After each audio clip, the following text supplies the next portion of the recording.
I often get asked whether you should be working out if you're feeling a little under the weather. So in this video, I want to give you a little bit of guidance. If you're feeling a little bit of sickness, feeling under the weather, maybe some sniffles, what should you do? Should you work out or not? Now, before I go on, I want to clarify that there's a difference between working out and active movement. So in my books, a workout or training causes adaptive stress, or a workout that is kind of gets you into that hot, sweaty mess feeling. That causes adaptive stress. That's the kind of workout that transforms your body, that increases your fitness level, that you really, get all hot and sweaty about. Those are great workouts when you're feeling healthy, but not the best kind of workout to have when you're starting to feel under the weather. So when I say don't work out, if you hear, oh, I shouldn't work out, you shouldn't be working out at that level.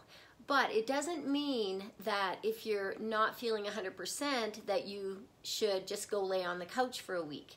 What it can mean is that if you're not feeling 100%, you can do something called active movement. And that's the kind of gentle movement that keeps your heart rate at a lower rate, increases mobility, blood flow, and that can actually boost your immunity. So should you work out? Yes and no. Maybe not the kind of workout that causes adaptive stress or transformative results, but more active movement type exercise, which will just make you feel good, but not make you feel like you've been hit by a truck. And that kind of movement can actually boost your immunity. So a couple things that, a couple other rules of thumb is, if you aren't feeling well, but it's kind of from the neck up, like I'm just recovering from what I felt like was a sinus headache, so I'm actually going to go for a workout, but I'm going to have it a little bit less intense, where my heart rate is a little bit lower, and I won't go quite as hard. If you've been feeling under the weather for maybe a day or two or three, if, say, for example, you've been under the weather for 3 days, then you should give yourself 3 days to get back to your regular intensity of your workouts. So, mostly workouts can cause stress to our body, and stress comes in a variety of forms. It can be environmental, relational, like psychological, physical stress from like heavy labor, or even viruses, or workouts. So we have to give our bodies time to rest and recuperate. And so if your body is going to be under more stress because of your workout, it's not wise to work out. We have to listen to our body. But like, I know that for me, just a little bit of gentle movement, like mobility, yoga-like movements, walking, hiking, gentle movements, I feel better. Even when I'm not feeling 100%, I feel better when I do a little bit of something.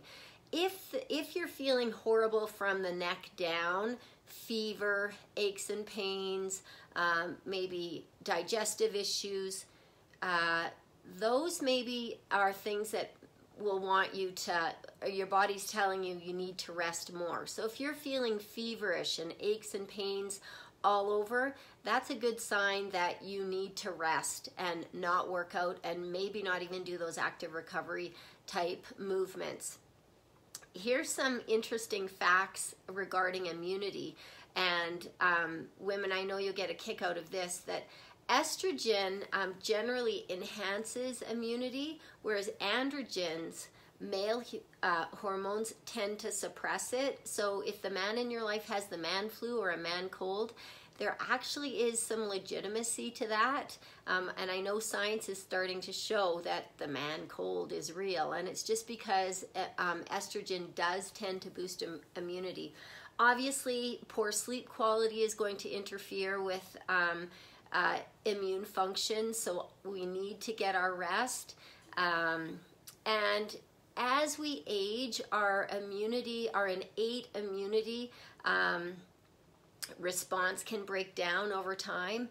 But if we're chronic exercisers and we have a solid nutritional habits, over time we can still keep our immunity strong. So here's a case for long-term exercise and healthy eating. And the more experienced exerciser you are, the less of a stress response your body will feel with exercise, so that you can stave off you can handle exercise better if you are an experienced exerciser. If you're new to exercise and you're starting to feel, the sniffles or a cold, you have to be a little bit more careful, because your body still perceives that exercise as stress. Whereas, like I said, if you're an experienced exerciser, your body can probably handle a little bit more than the non-experienced exerciser in terms of getting your workout in. So in a nutshell, we have to listen to our bodies. So if you're starting to feel under the weather, but you feel a little bit up to a workout, just keep it moderate, keep your heart rate lower, do mobility, get some movement in, but don't go like so hard that you're going to get into that adaptive stress, which is going to lower your immunity. And with that, I am going to get my workout on. Like I said, I am recovering from what might have been like some kind of sinus thing going on. So I'm going to have a little bit lower intensity workout today, but it's important for my mental health. I can think a lot more clearly when I'm getting my workout in, so it'll be an easier workout today, but I still will get it in. So stay healthy, wash your hands a lot, and make sure to get your workouts in on a regular basis to boost immunity overall. See you next time.